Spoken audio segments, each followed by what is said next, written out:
So hello everyone, how are you? I hope you are okay. Welcome you to our channel. Let's focus on study. So आज हम international organisation में UN को पढ़ेंगे. So let's start. UNO, United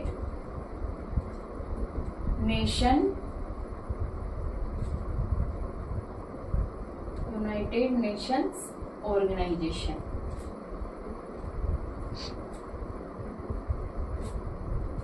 तो जैसा कि आप सभी को पता है, फर्स्ट वर्ल्ड वॉर हुआ था 1914 से 1918 तक. उसके बाद में वैश्विक शांति के लिए एलओएन की स्थापना की गई थी, लीग ऑफ नेशंस की. ठीक है. फर्स्ट वर्ल्ड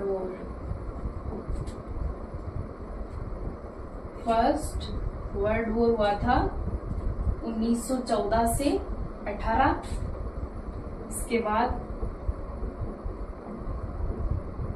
वैश्विक शांति के लिए एलओएन की स्थापना की गई थी. LON, league of Nations. ठीक है. इसकी स्थापना की गई थी 10 जनवरी 1920. इसकी स्थापना 10 जनवरी 1920 को की गई थी और इसका हेडक्वार्टर है जेनेवा में.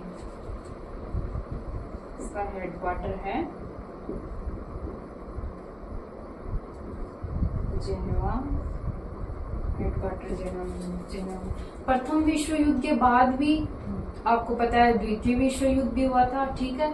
फिर इसकी शांति के लिए तो एलओएन की स्थापना की गई, लेकिन फिर भी द्वितीय विश्व युद्ध हुआ और द्वितीय विश्व युद्ध में शांति के लिए यूएन की स्थापना की गई. यहाँ पे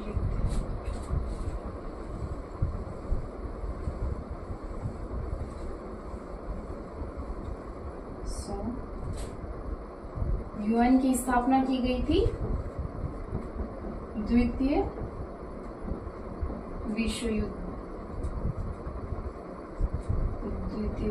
के दौरान यूएन की स्थापना की गई थी.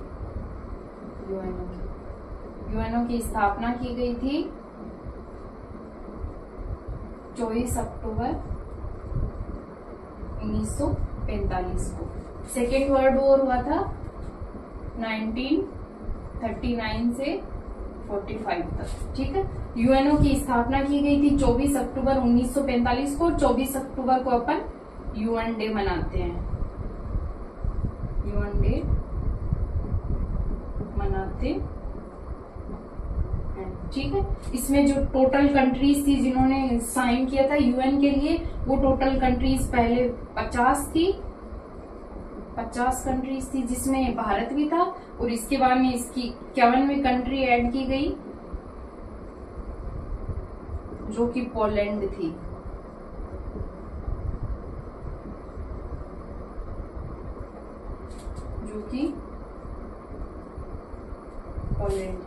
ओके. सो एक बार देखना, यूएन की स्थापना की गई थी 24 अक्टूबर 1945 को. इसका हेडक्वार्टर है न्यूयॉर्क में.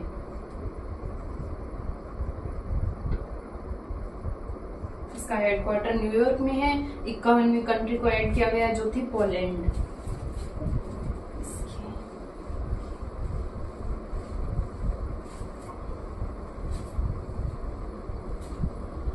इसमें जो संस्थापक सदस्य वो 51वां है. इसमें अभी जो वर्तमान में कंट्रीज है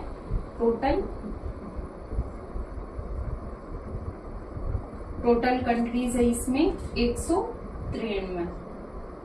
इसमें 193वां देश कौन सा है? दक्षिणी सूडान.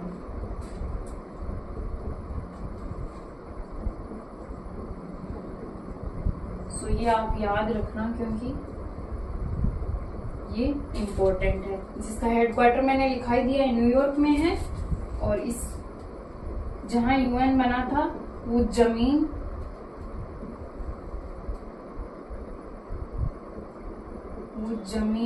दान में दी थी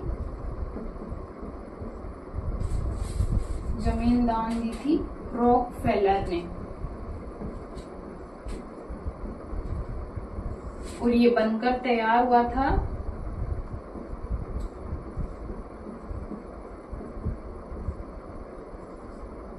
ये बनकर तैयार हुआ था 1952 में।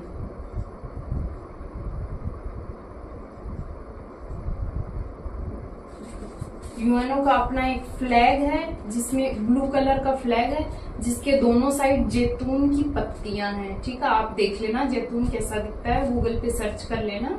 और उसके बीच में ग्लोब है, विश्व का मानचित्र, जो मैं लिखा नहीं रही हूँ, आप अपने आप से याद रख लें। लेकिन ये इम्पोर्टेंट लाइन है, 20 अक्टूबर 1947 को यह ध्वज यूएन का प्रतीक बना, यूएनओ का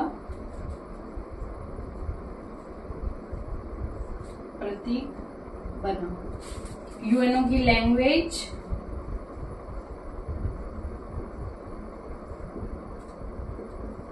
यूएनओ की लैंग्वेज थी इंग्लिश एंड फ्रेंच, और इसमें जो बाकी की लैंग्वेज थी जो कि इम्पोर्टेंट थी, अन्य भाषाएं। इन्हें आप इजी वे में याद रखेंगे कार्स से। पहले मैं बताती हूँ आपको, ये थी चीनी, अरबी, रशियन और स्पेनिश। इसको आप इजी वे में याद रख सकते हो, CARS। C से चीनी, A से अरबी, R से रशियन और S से स्पेनिश। ठीक है, सो जमीन दान दी थी रॉकफेलर ने। ये बनकर तैयार हुआ था 1952 में, 20 अक्टूबर 1947 को। ध्वज जिसमें दोनों साइड में जैतून की पत्तियां और बीच में ग्लोब है। यूएन बहुत ही इम्पोर्टेंट टॉपिक है, जिसे आप इजी नहीं ले सकते हो।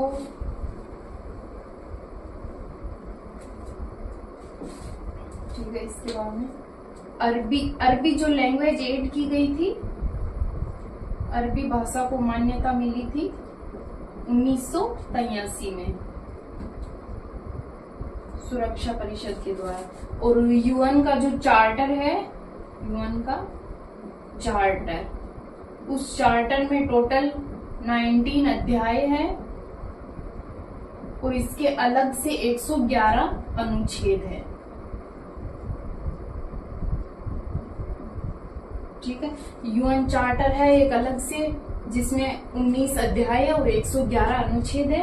और यूएनओ के